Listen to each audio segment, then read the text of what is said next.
We have bombshell news this afternoon. Young Republicans across the country have been caught making jokes about rape, gas chambers, making horrific racist remarks, and even praising Hitler. A new political report outlined text messages, thousands of pages of text messages, in a Telegram group chat with young Republican leaders and young Republican caucuses and chapters across the country, especially in New York, where they go into detail talking about how these young Republican leaders, the future of the Republican Party, openly joked about gas chambers, openly joked about rape, praised Hitler, and made slurs against minorities. Let me read you some of the quotes from these group chats. You're giving nationals too much credit and expecting the Jew to be honest. Everyone that votes no is going to the gas chamber. Great. I love Hitler. Kick the B word. They love the watermelon people. And everyone that endorsed but then votes for us is going to the gas chamber. They did this. They made these remarks. And these are just 5 text messages out of thousands. Horrific, racist, anti-Semitic, xenophobic text messages, all while trying to court Donald Trump's endorsement in inter-party Republican politics. With one text reading, also, we are officially under consideration for a Trump endorsement. Now, these text messages, they've drawn public condemnation from folks across the Republican Party, from Elise Stefanik, who is looking at running for governor in New York, to Roger Stone, a former senior advisor to Donald Trump, to others. But this political investigation underscores how some members tied both to the state parties and to even the Trump administration. There was a member tied to the Trump administration in these Telegram group chats, directly tied to the administration. It just shows how deep this goes. And it just shows exactly what is being said behind the scenes. There are open jokes about rape, open jokes about Hitler. And truth be told, this video may not go far because of the remarks that I'm saying, because of how horrific this is. But at the same time, it's a story that's important to be covered because in this moment, they just imagine what is being said behind the scenes that we don't know about. If this text message chat, if this Telegram chat was never leaked, we would have never seen these messages. Politico would have never reported on them.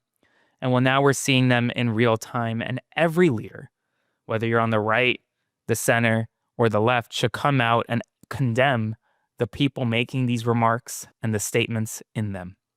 Before I continue, please consider subscribing to support this independent journalism because right now, the White House and the Pentagon are working to shut us and media across the country down. They want to silence us.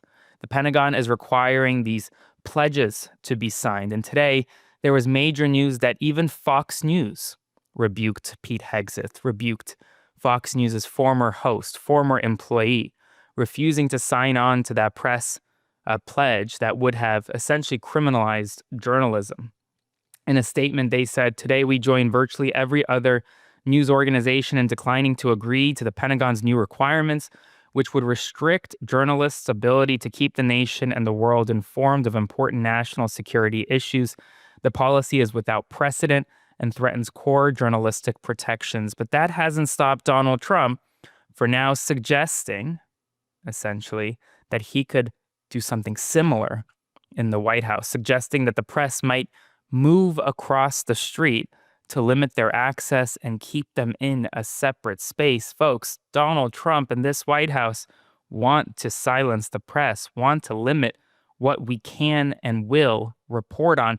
And that is significant. And right now, well, the press is standing tall, at least for now. Today, Donald Trump threatened to pressure FIFA and the IOC to relocate the World Cup matches in Boston and the 2028 Olympics in Los Angeles over what he called poor governance by Democrats, signaling out Boston's Mayor Michelle Wu and California's Governor Gavin Newsom. Donald Trump also, to a female reporter today, just said, quote, "I just like to watch her talk. Good job. Thank you, darling." Refusing to answer her question and just remarking on her question. That's it.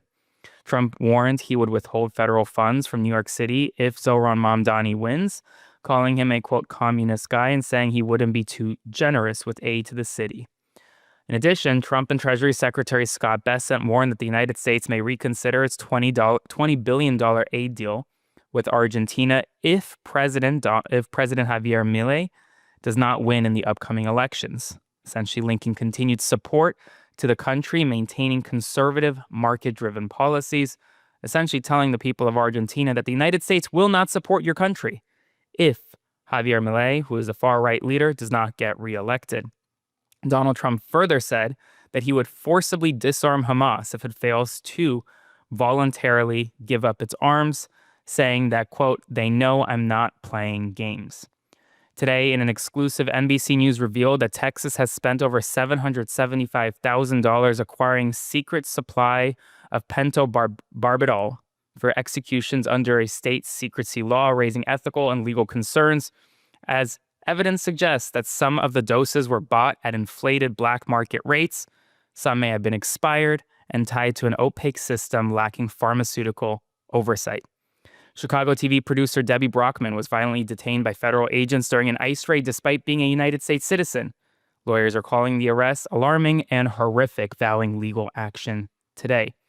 The United States Supreme Court rejected Alex Jones's appeal, upholding a $1.4 billion defamation judgment against him for spreading false claims that the Sandy Hook massacre was a hoax, ensuring that he remains liable for all the damages to victims' families after years of evasion and bankruptcy. Israel today halved aid deliveries and kept the Rafah border crossing closed, accusing Hamas of breaching the U.S.-brokered Gaza ceasefire by withholding the bodies of 24 hostages, escalating tensions as both sides test the fragile truce amid limited humanitarian aid access, sporadic violence, and truly slow progress towards Gaza reconstruction. Trump today announced a U.S. strike on a boat near Venezuela that killed 6 alleged drug traffickers, the 5th such strike amid growing criticism from the United Nations and human rights groups who condemn the operations as unlawful extrajudicial killings. And finally, California Governor Gavin Newsom vetoed a bill banning cookware and consumer goods containing forever chemicals, citing concerns over affordability and market disruption. Folks, that's all the news this evening. There might be more news tonight. If not, tomorrow morning. I will cover it all for you in real time because right now, a free and independent press has never been more important than in this moment. So if you want to support my work, please consider subscribing, sharing, liking, and commenting, and I will see you soon with another update. Hey folks, Aaron Parnas here. Thank you so much for watching The Parnas Perspective. Please consider subscribing to support our work as we grow this independent news media entity into something that rivals mainstream every single day. Thanks so much, and I'll see you soon.